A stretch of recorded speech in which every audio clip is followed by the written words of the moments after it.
So the Crystal Hollows has been out for nearly 2 weeks now.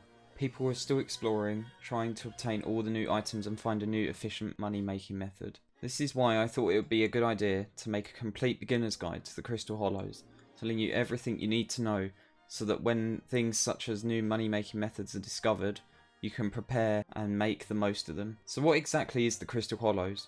The Crystal Hollows is a brand new cave system located within the Dwarven Mines. It brings with it new mobs, ores, forgeable items and many unique structures which players can explore. Also, the introduction of new Heart of the Mountain levels, commissions and skills gives players something extra to work towards while exploring the Crystal Hollows. So that's a brief description of what the Crystal Hollows is.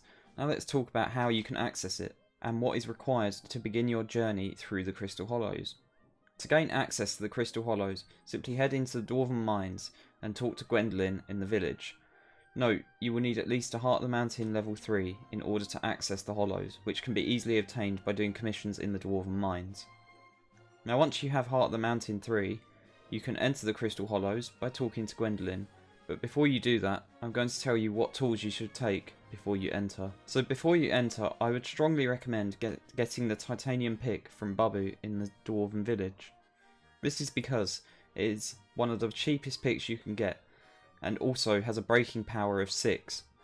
It's important to know what breaking power you need, as all the 7 gemstones in the Crystal Hollows require different breaking powers. Ruby requires a breaking power of 6, Amber, Jade, Sapphire and Amethyst require a breaking power of 7, Topaz requires breaking power 8, and Jasper requires breaking power 9. If you enter with the titanium pick, you'll be able to mine rubies, and from there go on to craft the ruby drill in the forge, which has a breaking power of 7. If you don't fancy mining rubies, your other option is to make a titanium drill X355, and that will allow you to mine all of the breaking power 7 ores. I would also recommend getting a full armor set of Sorrow or Glaciite before entering, as this will drastically improve your mining speed when mining any of the gemstones. Now let me explain to you guys the layout of the Crystal Hollows and where you can expect to find the different types of gemstones.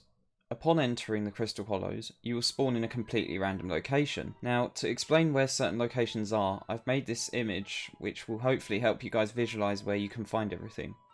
So the Crystal Hollows layout is completely random, no matter what lobby you're in. However, in the centre of the Hollows is a big area called the Crystal Nucleus. The Crystal Nucleus is guaranteed to spawn at the coordinates 500, 500, which is the centre of the Hollows. So if you ever get lost, you always find the nucleus at those coordinates. Within the nucleus, you have access to all 5 of the different areas within the Hollows, which are the Jungle, Precursor's Remnants, Goblin Holdout, Mithril Deposits, and the Magma Fields. Now each of these areas will always spawn in the 4 corners of the Hollows, with the exception of the Magma Fields, which can be found anywhere in the Hollows below the Y level of 64. Now that that's out the way, I'm going to tell you the basics of each area and which gemstones you can find where. Located in the jungle, you can find the purple gemstone called Amethyst, along with a new mob called the Sludge. In the Goblin Holdout, you can find the orange gemstone called Amber, along with goblins.